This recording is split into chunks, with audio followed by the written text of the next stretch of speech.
ये 75 रुपए के कारतूस में 1 मिनट में ईश्वर खत्म हो जाएगा। यहाँ रखते हैं काम खत्म। 75 रुपए के कारतूस में, राइफल के में, 150 रुपए के राइफल के कारतूस में आप मेरे रखोगे, मैं आपके रखूंगा, भगवान खत्म।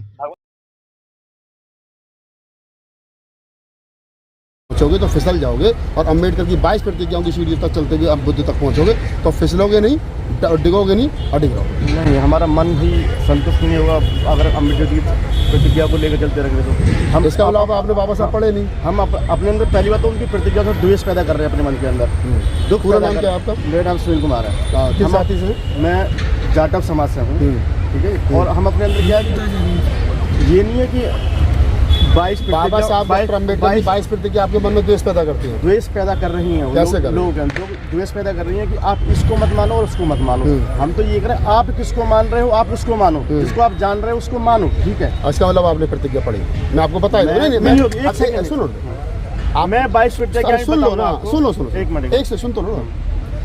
22 प्रतिज्ञा कौन ले रहा है? बाबा साहब। ये मैं ले रहा हूँ, मैं मंच पे खड़ा हूँ, मैंने हिंदू धर्म छोड़ दिया और मैं ये कह रहा हूँ कि आज के बाद मैं रामकृष्ण को ईश्वर नहीं मानूंगा, बात खत्म हो गई। तो ये मैं मान रहा हूँ ना, क्योंकि मैं पुराना घर छोड़ रहा हूँ, नए घर में जा रहा हूँ।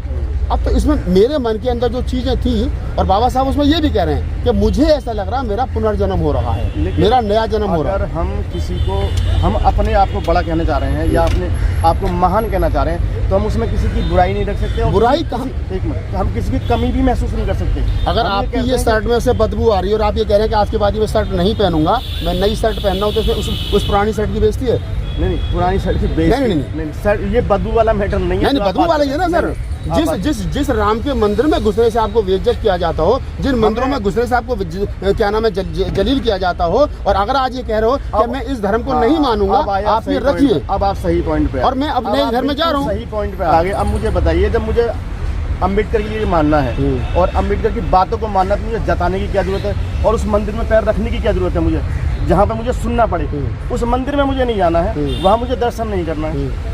वहाँ मंदिर में अगर मैं जाऊँगा तो बेइज्जत होऊंगा, उस मंदिर में मैं न जाऊँगा तो वो जो बैठा पंडित पुजारी है कल को कहेगा जो लोग अम्बेडकरवादी हो गए वो लोग अब हमारे पास नहीं आ रहे हैं। हाँ बिल्कुल, ठीक है ना। और उनके धंधा खत्म हो जाए तो वो तो ऑटोमेटिक अपने आप ही कमजोर हो जाएंगे। लेकिन हमें ये एहसास नहीं दिलाना चाहिए कि दूसरे के अंदर भी दुख की धारणा पैदा हो। हम ये कहते हैं कि भाई तुम्हारे ब्रह्मा विष्णु महेश नहीं है, पैदा ही नहीं हुए हैं और ये तो झूठ है और कपाड़ है, हम कह सकते हैं ये बात, और है भी कि नहीं भी है, ठीक है। तो पैदा ही नहीं हुए हैं, ओरिजिनलिटी इनके अंदर है नहीं, क्योंकि साइंटिफिक कहीं भी प्रमाण नहीं मिलता है, आप ये कह सकते हैं। लेकिन मैं कहता हूँ इस भाव के कहने से हमारे सामने जो इस बात को मान रहा है उसके दिल पर ठेस जाएगी।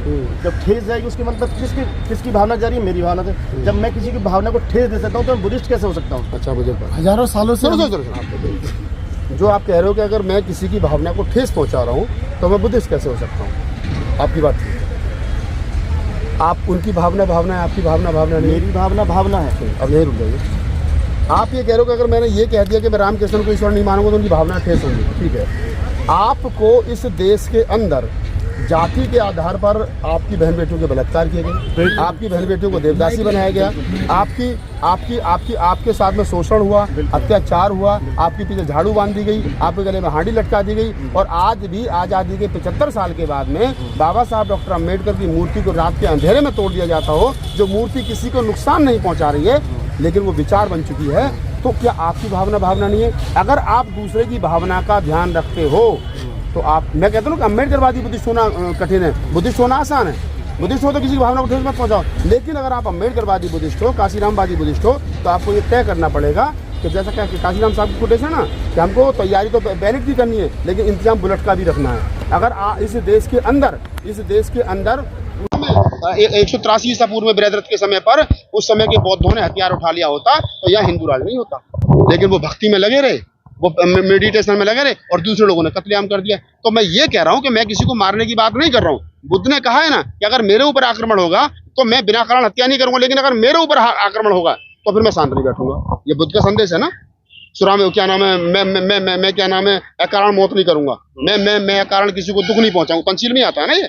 तो अगर ये आ रहा है तो अकारण नहीं पहुंचाऊंगा ना, लेकिन अगर कोई मुझे मेरे कान पे थप्पड़ मार मैं तो बुद्धिस्ट में किसी भावना को ठेस नहीं पहुंचाऊंगा, तो ये तो नहीं हो सकता। अगर इस देश के अंदर उन 12% 14% लोगों की भावनाएं हैं तो इस देश के 88% लोगों की भी भावनाएं हैं। अगर इस देश में हजारों साल तक हमारा शोषण अत्याचार हुआ है, जो लोग हैं और 85% जो लोग हैं और जो 15% की हम बात करते हैं एक तरीके से, ठीक है ना, उनके अंदर एकजुटता है, उनके पास पैसा है, और उनके अंदर एकजुटता ऐसी है कि उनके समाज के किसी आदमी के ऊपर अगर कोई बलात्कार उनमें से कोई बलात्कार करके भी आया है और उन पे उस पर आरोप लग रहा है, तो उसके 15% के 15% पूरे शहर में, पूरे क्षेत्र में और पूरे देश में खड़े हो जाते हैं उसे बचाव के लिए।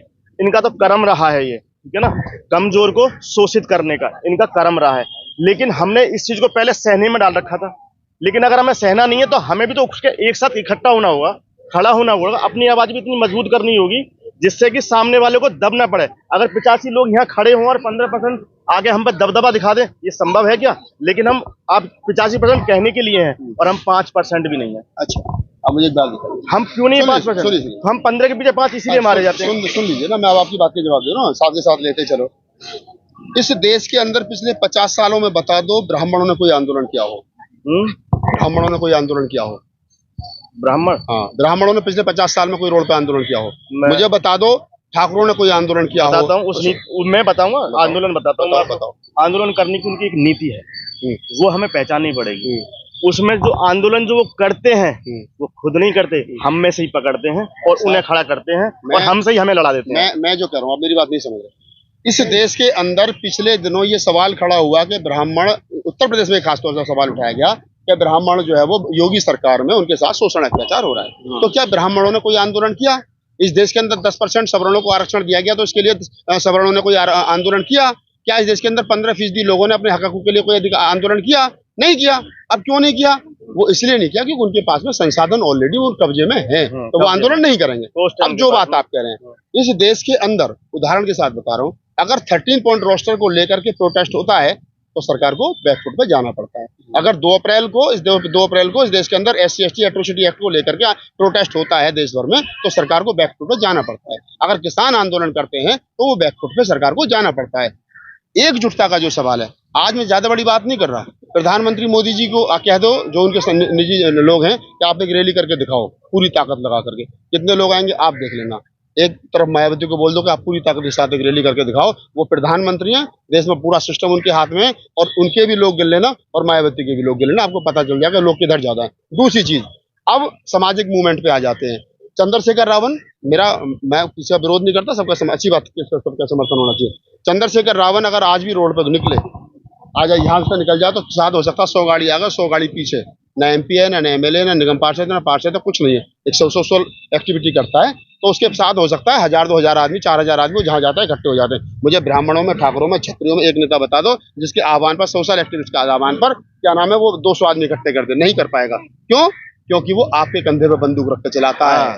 और जिस दिन इस देश के अंदर ये बात समझ में आ जाएगी कि ये 15% लोग तुम्हारे कंधे पर रख के बंदूक चला रहे हैं, उस दिन ये जो लाल धागा हाथ में बांध के घूम रहे हो ना आप लोग, और मुझसे बात करो, ये तोड़ के फेंक दो, फिर बात नहीं करोगे, क्योंकि ये पता है गुलामी की निशानी है। तो पहले हमें अपने अंदर सुधार करने की जरूरत है, अपने आप को बताने की जरूरत है, और जब हम खुद सुधर जाएंगे। और बाबा देखो, लोग मुझसे कहते हैं, एक बार हम दिल्ली यूनिवर्सिटी में थे, मैं नाम लेके बोल रहा हूँ, मनोज भैया है, वह प्रोफेसर है, उसने 2 बात कही मुझसे, कराओ जी डॉक्टर अम्बेडकर ने 2 गलती की। मैं कौन सी? एक तो उन्होंने बौद्ध धर्म अपना और एक उन्होंने दूसरी शादी करी। मगर एक गलती और भी करी, तीसरी। बोले क्या? मैं तेरे जैसे गधों को पढ़ा लिखा के प्रोफेसर बना दी, ये भी गलती करी। समस्या कहाँ आ रही है? डॉक्टर अम्बेडकर पर सवाल वो आदमी लगाता है जिसकी हिम्मत, नहीं, मैं आपकी बात नहीं कर रहा सर, मैं स्पेशली आपकी बात नहीं कर रहा। आपने कहा 22 प्रतिज्ञा ठीक नहीं है, ठीक है, हो सकता है आपका अपना मानना है, लेकिन मैं करूँ बिल्कुल ठीक है।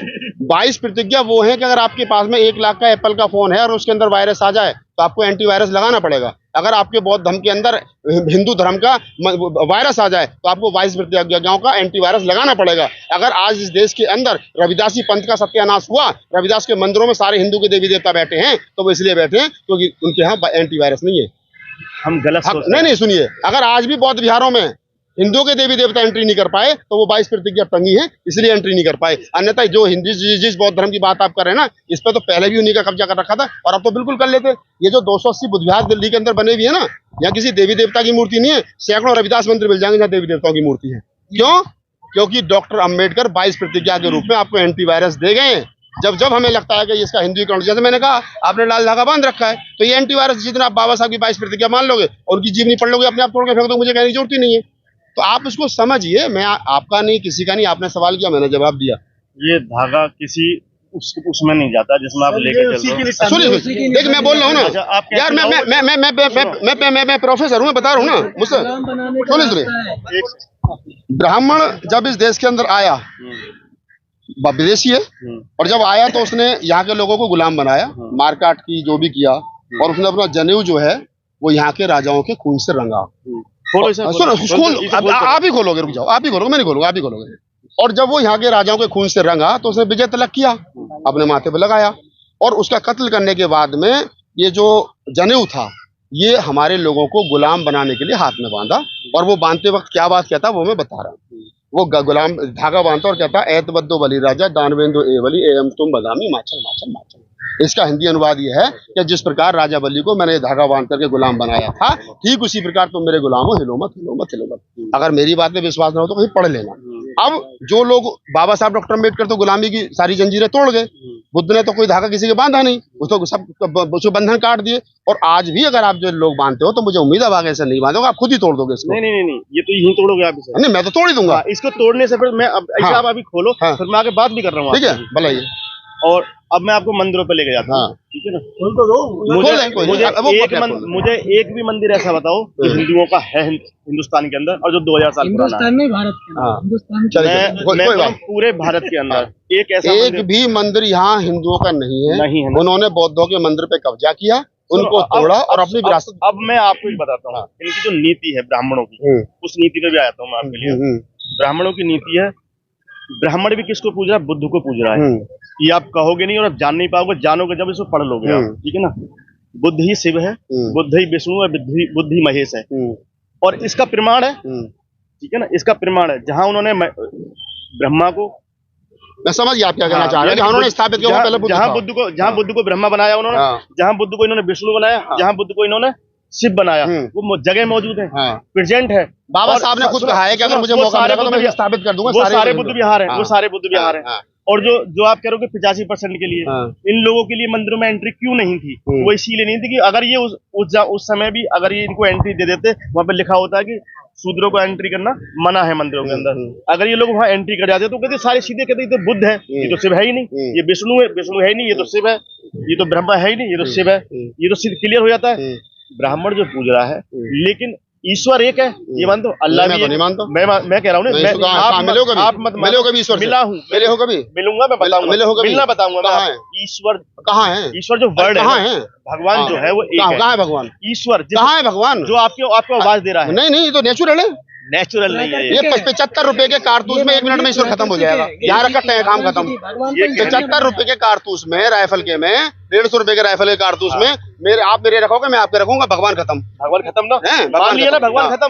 तो ये हुआ ना, भगवान है नहीं है ना, जिसको भगवान कह रहे हो, जिसको आप कह रहे हो, जिसको आप कह रहे हो कि ये भगवान है, तो अगर आप इसको भगवान मार तो मैं आपके भगवान को मार रहा हूँ, बात खत्म हो गई। भगवान तो मरना नहीं चाहिए। किसने कहा मरा? ये ईश्वर का मर गया? नहीं, ये किसने कहा कि मर गया? आपने कहा कि आपके अंदर से जो बोला वो भगवान है। नहीं, आपको जो आवाज दे रहा है, मैं बोल रही नहीं कि जो आपको आवाज दे रहा है आप दे रहे हो। अगर मैं मुंह के अलावा आपसे कहूँ कान से बोल के दिखाओ, दिखा सकते हो? नहीं दिखा सकते, क्योंकि मुंह बोलने के लिए दिया गया। अरे भैया, ये हाथ लिखने के लिए, खाने के लिए, जो प्रकृति ने बनाया है, प्रोफेसर का काम पढ़ाना है। प्रकृति ने नेचर है, वो उसको आप नहीं बदल सकते ना, मैं बदल सकता हूं। नेचर है ना, नेचर है ना। और नेचर क्या है? नेचर क्या है जो लोगों को दिया जा रहा है? आप बताओ मुझे। क्या नेचर ये है? देखिए, नेचर का काम अपना, मेरा काम अपना। नेचर का काम है बारिश डालना, नेचर का काम है सूरज आवाज निकालना, नेचर का काम है आंधी लाना, नेचर का काम है तूफान लाना, नेचर का काम है सूरज निकालना, नेचर का काम है ठंड करना, नेचर का काम है गर्मी करना, नेचर का काम, ये नेचर का काम है। ये मेरा काम नहीं है। सुनो, मेरा काम है चैनल चलाना, मेरा काम है वीडियो बनाना, मेरा काम तो नेचर नहीं कर सकता, और मैं नेचर का काम नहीं कर सकता। इसको आप भगवान कर रहे हो, ठीक है? भगवान मेरा काम नहीं कर सकता, मैं भगवान का काम नहीं कर सकता। मेरे काम का भगवान ही और मैं भगवान मेरे काम का। आप उस नेचर को ईश्वर मान सकते? नहीं मान सकता। आप नहीं, ईश्वर मानते ही तो षड्यंत्र शुरू हो जाता है। भगवान मानते ही तो सारा भगवान मानते ही तो दुकानदारी शुरू हो जाती है। भगवान मानते तो दुकानदारी शुरू हो जाती है ब्राह्मणों की। आप सुनो मेरी बात, जो हमारे अंदर द्वेष है, पहले तो 10 विकार है। अगर हम दशहरा पे यहाँ इकट्ठे हो रहे हैं, ठीक है ना, तो दशहरा भी क्या है? दशहरा अपने मन के, अपने शरीर के अंदर जो 10 विकार है, उन्हें जब मार दोगे आप, उन्हें खत्म कर दोगे, तब आप दशहरा। अभी मैं जब तो करूँ, पढ़ने की जरूरत है। सुनो, अभी आपको पढ़ने की जरूरत है। सुन लीजिए, सुनो। चंद्रगुप्त मौर्य से लेकर के और बृहद्रथ तक ये 10 राजा हुए हैं। अंतिम राजा बृहद्रथ था और पहला चंद्रगुप्त मौर्य, बिंदुसार, सम्राट अशोक, दशरथ, ये सब लोग मिलाकर के 10 थे। और 10 राजा ये बुद्धिस्ट राजा थे, ठीक है। और इन 10 अंतिम राजा बृहद्रथ की हत्या पुष्यमित्र शुंग ने की, जो उनका सेनापति था, और उसकी हत्या करी 183 ईसा पूर्व में। उसकी हत्या करने के बाद में जश्न मनाया गया कि 10 राक्षसों की हमने हत्या कर दी जो 10 साल से चलाए।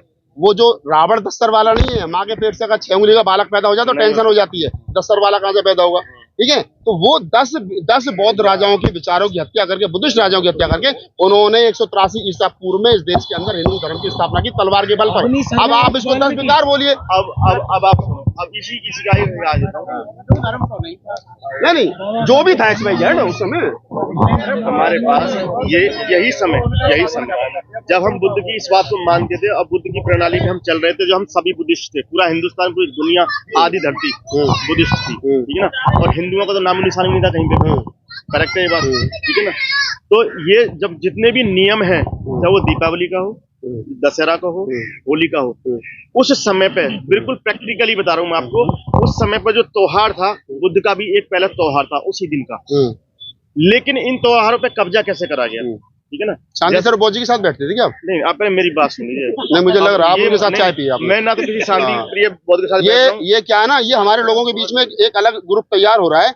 उनके त्योहारों को अपना बनाना, दिवाली हमारी है, होली हमारी है, मैं करवा चौथ भी तुम्हारी है, इसे ही बनाओ, भैया दूज भी तुम्हारा, इसे ही बनाओ।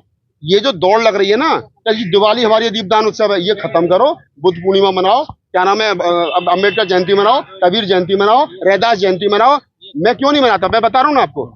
रविता मेरे घर में, मेरी कॉलोनी में 20 घर ब्राह्मणों के, मेरा अकेले का घर है, तो उनके घर भी झड़ी लगी है फूलों की, मेरे घर पे भी लगी। पता नहीं मैं दिवाली मना रहा हूँ, दीपदान उत्सव मना रहा हूँ, लेकिन जब 14 अप्रैल को मैं लगाऊंगा ना लंबी चौड़ी बत्ती और वो क्या नाम लाइट, तो वो पूछेगा क्या करोगे, बाबा साहब की जयंती है। ये व्यचार की लड़ाई है, उनकी दौड़ में शामिल होना बंद करो। ये जो शांति स्वरूप बोझ और तमाम लोग करके चले गए ना, ये उनकी देन है। जो हम कह रहे हैं कि हमारे त्योहार, तुम्हारा कौन सा त्योहार, तुम्हारी हार पर उन्होंने जो उत्सव मनाया वो त्योहार है भाई। गुलामों का कोई त्योहार नहीं होता। अब हम गुलाम नहीं है ना। कौन? अरे तुम गुलामी का धागा बांधे गुलाम नहीं हो, विचार आजाद नहीं है, वो गुलामी तो है। पढ़िए, देखिए, चलिए, खैर आपसे बहुत अच्छी मुलाकात हुई, काफी देर। नाम क्या बताया आपने पूरा? मेरा नाम सुनील कुमार। रहते कहाँ सुनील कुमार जी? मैं नोएडा में रहता हूँ। नोएडा में रहने वाले कहाँ के हो? मैं बुलंदशहर गाँव बताओ। बराबर, मेरा गाँव बुलंदशहर में जहीराबाद है, ठीक है। मैं भी जहांगीराबाद का। और ये भी जहीराबाद भी अब नियर वही है। कोई बात नहीं, बुद्ध को पढ़िए, बाबा साहब को पढ़िए, समझिए, मेरा नंबर लीजिए। कभी कहीं कोई दिक्कत परेशानी हो, मैं आपसे बात करूँ, आप मुझसे बात करो। विचारों का आदान प्रदान होना चाहिए। डॉक्टर अम्बेडकर अकेली ऐसी शख्सियत है जिसका मुंह नहीं था।